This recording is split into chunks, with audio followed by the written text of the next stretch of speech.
Hi, everyone, and welcome to the Networking Strategies Quick Tips webinar. We are going to be moving through these slides at a fairly quick pace. If you're interested in getting a more in-depth look at networking, please view the Networking Strategies full webinar located also on our YouTube site.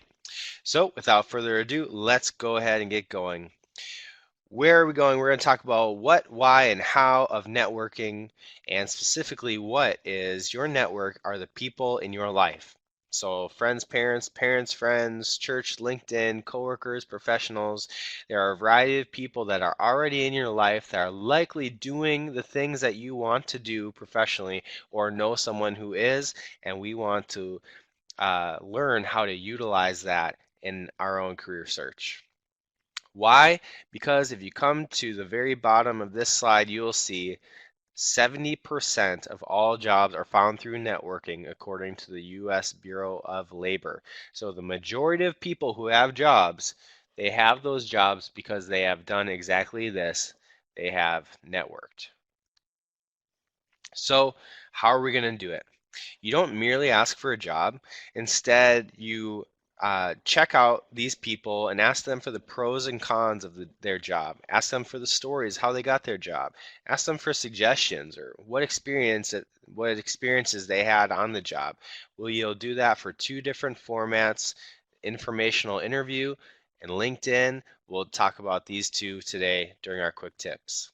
First, an informational interview is just what it sounds like, interviewing for information. It's really helpful if you want to gather info about certain careers or just simply learning about industries in general.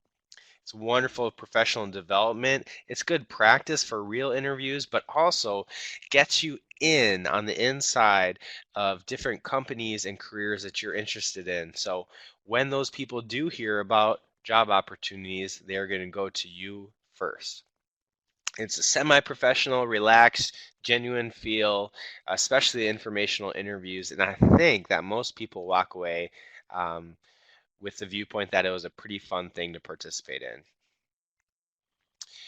So for the informational interview, you set up the meeting date and time, the location of the person's that you're meeting with, of their preference. So if you're meeting with an individual who's already in the work world, they're very busy. So take some time to make sure that the date and time and location is something that's easy for them and that they would enjoy. Maybe that's as simple as the Caribou Coffee located next to their company and asking if they want to meet there during lunch. Plan out your questions. We have a handout about this on our website, but I'd encourage you, whether they come from your own mind or from our handout, I'd encourage you to write them down. You don't want to walk away from this meeting thinking, "Oh, I wish I would have asked this question." By writing them down, you will assure yourself that you'll get all of them asked. By bringing something to write, you'll also be able to write down the answers if necessary. Conduct yourself as a professional during this time and get the names of other people who this person knows. Send thank you notes after the meeting. Make sure you take notes. This shows respect for the person and value for the words that they're saying. It also helps you to remember the different suggestions that they have for you. Then take action. If they give you advice about where to go or where to look, go ahead and take them up on that and take action.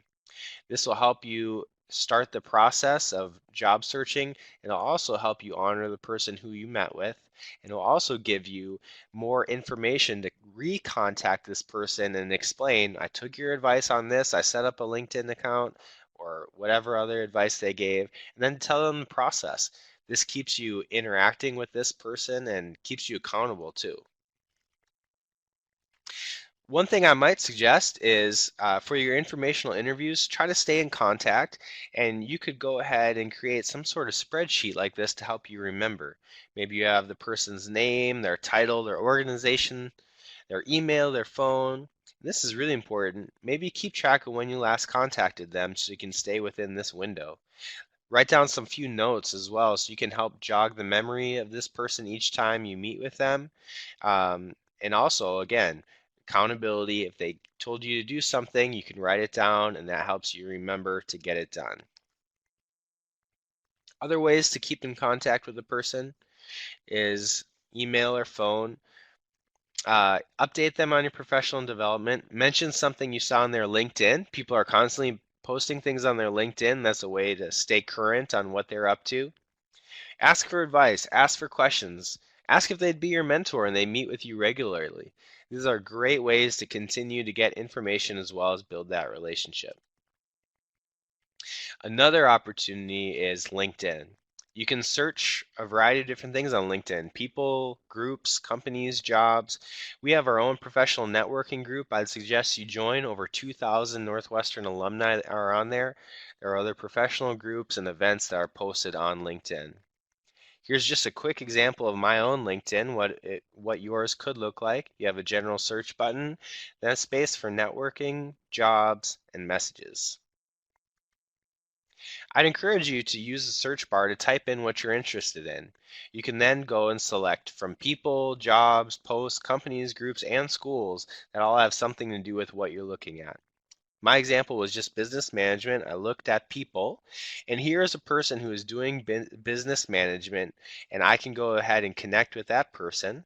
When you have the connection option, you click on connect, and they'll give you this little blurb here with either the choice to send it immediately or to add a note.